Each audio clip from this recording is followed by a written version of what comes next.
అందరికి నమస్కారం. సత్యసాయి జిల్లా హిందూపూర్ నియోజకవర్గంలో ఈ రోజున వైఎస్ఆర్ కాంగ్రెస్ పార్టీ కార్యాలయంపై చాలా దారుణంగా దాడులు జరిగిన విషయం మీ అందరికి తెలిసే ఉంటుంది. పార్టీ ఒక్క విషయం అర్థం కావట్లేదు. మీరు చేసేటువంటి తప్పుల్ని ప్రశ్నిస్తే, మీరు చేసేటువంటి అన్యాయాన్ని క్వశ్చన్ చేస్తే రిటర్న్ లో ఇలా దాడులు చేస్తారా మీరు?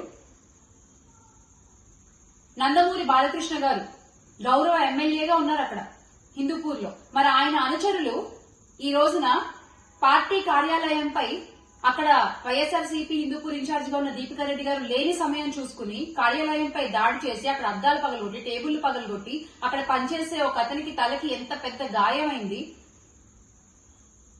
ఏం చెప్దాం అనుకుంటున్నారు మీరు ప్రజలకి? ప్రశ్నిస్తే దాడులు, ప్రశ్నిస్తే కేసులు. ఈ రోజు జరిగిన దాడికి నందమూరి బాలకృష్ణ గారు ఏం సమాధానం చెప్తారు? దీనికి మీరే బాధ్యత వహించాలి. ఎందుకంటే జై బాలయ్య జై బాలయ్య అనుకుంటూ వాళ్ళు దాడులు చేసిన వైన మనం చూసాం చాలా క్లియర్ గా వీడియోలో. అక్కడ లోకల్ గా దీపికా రెడ్డి గారు లేరు అన్న విషయం తెలుసుకుని కావాలని ఉద్దేశపూర్వకంగా ఈ రోజున వైఎస్ఆర్ కాంగ్రెస్ పార్టీ కార్యాలయంపై హిందూపూర్ లో మీరు దాడులు జరిపించారు. ఎందుకు అంటే మొన్న జరిగినటువంటి ర్యాలీ అక్కడ చాలా పెద్ద ఎత్తున విజయవంతమైంది. ప్రజలందరూ కూడా వైఎస్ఆర్ కాంగ్రెస్ పార్టీతో పాటు కలిసి ముందుకొచ్చి ప్రస్తుత కూటమి ప్రభుత్వాన్ని ప్రశ్నించారు కాబట్టి అది మీకు నచ్చలేదు.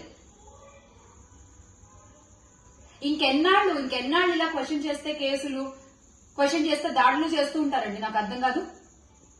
కూటమి ప్రభుత్వంలో ఉండేటువంటి నాయకులు మీ సాఫ్ట్వేర్ ని అప్డేట్ చేసుకునే టైం వచ్చింది. Please update your software. Rajanala Relangi వేషాలు మానేయండి. ఇంకా ప్రజాస్వామ్యంలో ఉన్నామా? ఎందులో ఉన్నాం మనం? ఒక అన్యాయం జరిగింది, ఒక తప్పు మీరు చేస్తున్నారు, దాన్ని క్వశ్చన్ చేస్తూ మా పార్టీ అధినేత పిలుపు మేరకు అన్ని నియోజకవర్గాల్లోనూ ర్యాలీలు చేశాము. అన్ని నియోజకవర్గాల్లో జరిగిన ర్యాలీలు కూడా విజయవంతంగా ప్రజా సమ్మతంతో, ప్రజాభిమానంతో గ్రాండ్ సక్సెస్ అయ్యాయి. దానికి మీరు కడుపు మండి ఈ రోజున నియోజకవర్గంలో ఇన్ఛార్జ్ లేని టైం చూసి మీరు పార్టీ కార్యాలయంపై దాడి చేస్తారా?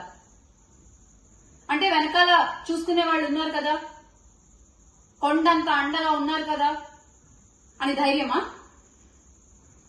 ఎవరున్నా, ఎంత పెద్దవాళ్లున్నా మీ అందరికీ తెలిసే ఉంటుంది. ప్రజల ముందు అందరం చిన్నవాళ్ళం, అది గుర్తుపెట్టుకోవాలి అందరూ కూడా. ఈ రోజున వైఎస్ఆర్ కాంగ్రెస్ పార్టీ కార్యకర్తలు రోడ్లపైకి వచ్చి మీ మీద దాడులు చేస్తే మా నాయకుడు మాకు నేర్పించలేదు, మా అధినాయకుడు నడిచే బాట అది కాదు. దయచేసి మా మౌనాన్ని, మా సహనాన్ని చేతకానితనం అని మాత్రం అనుకోవద్దు.